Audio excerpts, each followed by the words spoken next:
The day my sister laughed at my scars was the day she lost me forever. The sun was bright, the beach was crowded, and everyone looked happy. Children were running near the waves, couples were taking pictures, and music drifted through the warm air. It should have felt peaceful, but for me, it felt like walking into a courtroom where I was about to be judged. I stood near the parking area with a towel wrapped tightly around my shoulders, even though the heat was heavy. My younger sister, Vanessa, adjusted her sunglasses and sighed loudly. "Seriously, Elena? You're wearing that towel again? We came to the beach, not a funeral." I forced a smile. "I'll take it off later." She rolled her eyes. "You always ruin everything with your drama." That was Vanessa. Beautiful, loud, admired by everyone, and cruel in ways that sounded playful to strangers.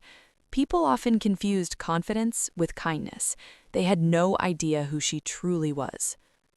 My mother used to say we were opposites. Vanessa was sunlight. I was shadow. She loved attention. I loved silence.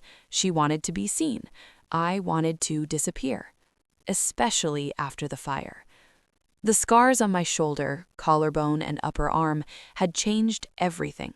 They twisted across my skin like faded lightning. Some days I could forget they were there. Other days I felt every stare like a knife. Vanessa never let me forget. When we were younger, she used to borrow my clothes without asking. Then, later, she borrowed my friends, my confidence, and eventually even my place in the family. She always knew how to smile while taking something from me. But that, she said, loud enough for everyone to hear. I forgot how bad they look.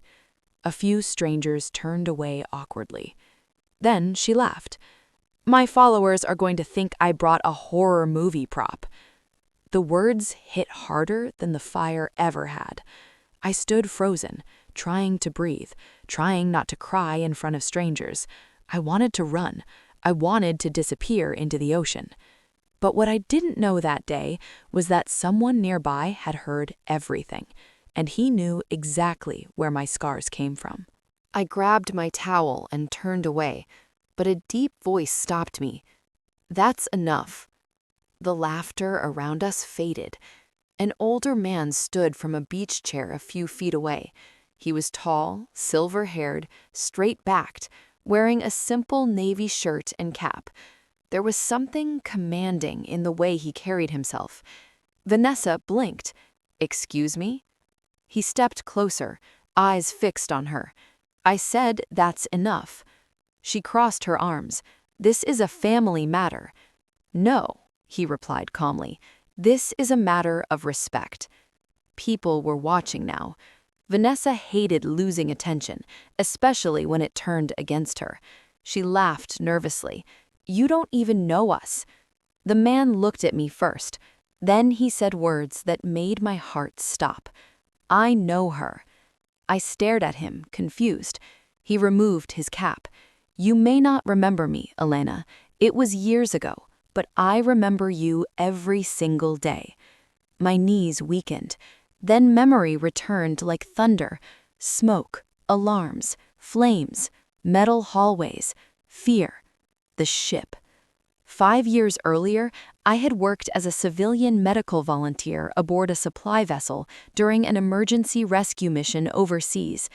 A sudden engine explosion turned the lower deck into chaos. Fire spread fast. People were trapped below. I had gone back inside. Twice.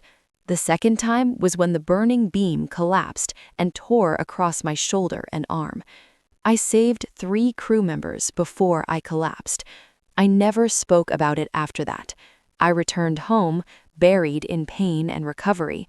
While doctors treated my skin, people treated me differently. Some pitied me, some stared. Vanessa mocked me quietly at first, then openly. "Why risk your life for strangers?" she once asked. "Because they were human," I wanted to say, but pain had made me quiet. The man standing before us now looked at Vanessa with disappointment. "I and Admiral Robert Hale and your sister carried 2 unconscious sailors through smoke." Finally found my voice. "You never asked." That sentence carried years of pain. She opened her mouth, then closed it, because it was true. She never asked how I felt, never asked what happened, never asked if I was okay. She only asked how my scars looked, and in that moment, something inside me changed. The shame I had carried for years no longer belonged to me. It belonged to the people who placed it there. Vanessa tried to recover quickly. She always did. She smiled weakly and reached for my hand. "Come on, Elena, let's not make this dramatic." But the drama had been hers. The truth was mine. I stepped back. "No," I said softly. "For once, let's make it honest." The crowd stayed quiet. Vanessa hated silence when she couldn't control it. I looked at her, not with anger, but clarity. "You mocked my body because it reminded you there was something in me you never had." Her eyes widened. "Strength?" I shook my head. "Character." The words landed harder than shouting ever could. She looked around at the strangers, the admiral, the people no longer admiring her. Then, for the first time in our lives, Vanessa had nothing to say. She grabbed her bag and walked away across the sand, shoulders stiff, head lowered. No one stopped her. No one followed. The admiral turned to me gently. "I'm sorry it took this long for someone to speak." I smiled through tears. "You just gave me something back." "What's that?" "Myself." He nodded, then returned to his chair as quietly as he had risen. I stood there with the ocean wind against the skin I used to hide. Slowly, I removed the towel completely. The scars were still there, but they looked different now. Not ugly, not shameful, not broken. They looked like chapters, proof that pain can mark you without ending you.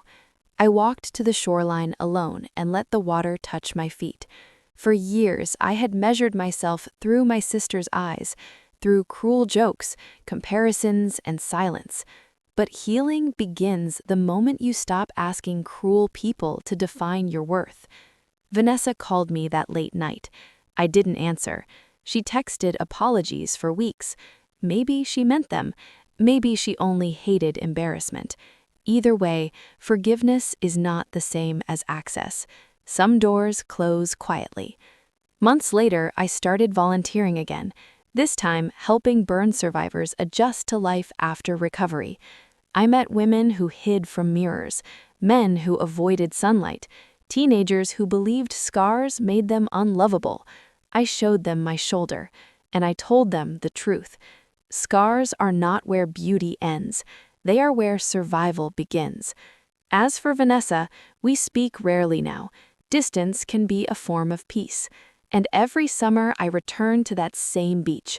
No towel, no shame, just sunlight on skin that once carried fire and still carries strength.